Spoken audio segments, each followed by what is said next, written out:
महत्त्वाची बातमी महाराष्ट्राची. बीजेपीचे किंवा महायुतीचे उमेदवार निवडून आले असतील त्याचं काय कॅल्क्युलेशन आलं का समजतं? हे बघा, मी तेच म्हणतोय, जेव्हा इलेक्शन कमिशन आम्हाला म्हणतं की आमच्याकडे कोणताच डेटा नाही आहे, तुम्ही जो प्रश्न विचारला त्याचा आम्ही अर्थ कसा काढणार किंवा ते संशोधन कसं करणार जर आम्हाला कोणीतरी आकडेवारी दिली तर. पण जर आम्ही जे प्रश्न विचारतोय त्याच्यावरती जर इलेक्शन कमिशन म्हणत असेल की आमच्याकडे आकडेवारीच नाही आहे, तर तुम्ही जो प्रश्न म्हणताय तो संशोधन मी नाही करू शकणार. जर माझ्याकडे ती माहिती आली तर मी तुम्हाला एक्झॅक्ट सांगू शकेन काय झालं. पण जेव्हा इलेक्शन कमिशन हे म्हणतं की आमच्याकडे माहितीच नाही आहे, तर शून्य रिकाम्या उत्तरावरनं आम्ही काय संशोधन करणार आहोत? सर, आता इलेक्शनमध्ये जे आहे धर्माच्या नावावर वोट मागायचं म्हणजे नियम नाही आहे, परंतु सर्रासपणे म्हणजे बटंगे तो कटंगे हे या विरोधात का आता मुद्द्यावरती आहे, ईव्हीएमच्या मुद्द्यावरती आहे. नंतर प्रश्न घेईन मी ते. आता ईव्हीएम वरती आहे, इश्यू डायव्हर्ट नाही होत याचा. आता ईव्हीएमचं जे आहे ना सर, तेच विचारतो मी. आता 76 लाखाचं जे आहे त्याच्यामधनं आता काय निष्पन्न होणार? आता हे म्हणजे सरकार स्थापन होऊन अनेक दिवस झालेले आहे, परंतु आता तुम्ही हा मुद्दा उचलून जन आक्रोश हा मुद्दा आम्ही आत्ता नाही उचलला. आम्ही सगळ्यात पहिले मी परत जसं भाषणामध्ये म्हटलं तसं 12 डिसेंबर 2024 बाळासाहेबांनी जे चीफ इलेक्टोरल ऑफिसर आहेत महाराष्ट्राचे, ज्यांच्या अध्यक्षपदी खाली सगळ्या निवडणुका होतात महाराष्ट्रामध्ये, एस चोकोलिंगम, त्यांना एक पत्र लिहिलं होतं आणि त्याच्यामध्ये ही 3 माहिती मागितली. कारण आम्ही आत्ताही तुम्हाला एक गोष्ट सांगतोय की 5 वाजल्यानंतर 75 लाख हे 76 लाख हे मतदान झाले असं इलेक्शन कमिशनचा डेटा सांगतोय. पण आम्ही त्याच्यावरती अजून माहिती मागितली की एकतर एका माणसाला मतदान करायला किती वेळ लागतो ह्याचा ॲव्हरेज द्या, दुसऱ्या बाजूला 5 ते 6 मध्ये किती मतदान झालं हे सांगा, आणि तुम्हाला निवडणुकीचा नियम माहिती असेल तर जो माणूस त्या परिसराच्या आतमध्ये 6च्या आतमध्ये पोचतो, गेट बंद व्हायच्या आत पोचतो, त्याला एक टोकन दिलं जातं आणि ते टोकन घेऊन तो 6 नंतरही वोट करू शकतो. जो गेट बंद व्हायच्या आतमध्ये परिसरामध्ये आला आणि ज्याला टोकन मिळालं तो 6 नंतर वोट करू शकतो.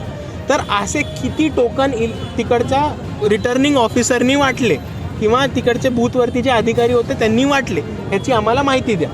आता तुम्ही सोपा हिशोब करून सांगतो, एका माणसाला किती टाईम लागतो वोट करायला, 5 ते 6 मध्ये किती वोटिंग झालं आणि 6 नंतर किती टोकन वाटले, त्याच्यावरनं किती वोट्स झाले, ह्याच्यावरनं तुम्ही अंदाज बांधू शकता की हा 75 लाख खरा आकडा आहे की नाही, बरोबर. पण ते म्हणतात की आमच्याकडे कोणतीच माहिती नाही आहे. तर त्याच्यामुळे आम्हाला हा संशय पडतो की 75 लाख मतं एक्स्ट्रा आली कुठलं, ती गेली कोणाकडे, ती दिली कोणी. आणि जोपर्यंत हा खुलासा होत नाही तोपर्यंत तुम्ही असं कसं म्हणता की तुमची डेमोक्रेसी ही ट्रान्सपरंट आहे किंवा त्याच्यावरती विश्वास ठेवला पाहिजे. जर अशा घटना होत असतील तर प्रामुख्याने आम्ही म्हणू की इकडे चीटिंग होती आणि ही फसवणूक करून भाजपची सरकार आली. त्याच बाजूने आता बघितलं असेल तर मंचावरती मरकतवाडीचे सरपंच होते.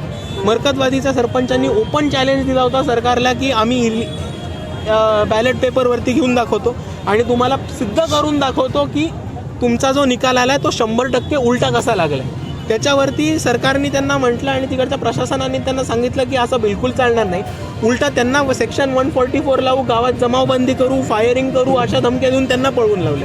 तर ही गळेचेपी नाही आहे तर काय आहे. आणि ह्याच्यावरनं आम्ही म्हणतो की ठामपणे म्हणतो की याच्यामुळे आम्हाला वाटतं की चिटिंग झाली आहे, गेम झाला आहे आणि हे सरकार जे आले ते फ्रॉडनी बसलेलं आहे. आंबेडकरांनी 16 जानेवारीला पत्र लिहिलं होतं ह्यांना मल्लिकार्जुन खरगेंना, जे अध्यक्ष आहेत. पण आता प्रॉब्लेम असा झाला आहे की त्यांचा अध्यक्ष असा मुखोटा म्हणून बसलेत तिकडे. खरे भूमिका ज्या आहेत त्या राहुल गांधी घेत आहेत आणि मल्लिकार्जुन खरगे काहीच बोलत नाहीत. तर खऱ्या अर्थाने आम्ही जेव्हा काँग्रेसच्या राष्ट्रीय अध्यक्षांना एक पत्र लिहितो त्यांना आम्ही त्यांच्याकडनं एक उत्तर तरी अपेक्षित ठेवतो.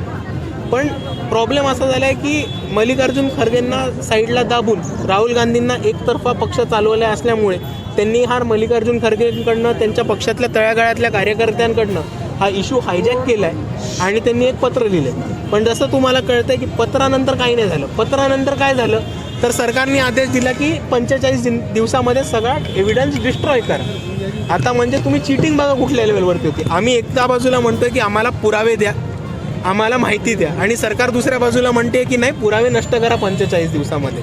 म्हणजे एका बाजूला इकडचं इलेक्शन कमिशन हे पण म्हणतं आहे की आम्ही तुम्हाला डेटा देणार नाही आणि आतमध्ये बाकीच्यांना म्हणतं आहे की पुरावे नष्ट करा. म्हणजे हे कुठपर्यंत षडयंत्र गेलं ह्याचा तुम्हाला अंदाज येतच असेल.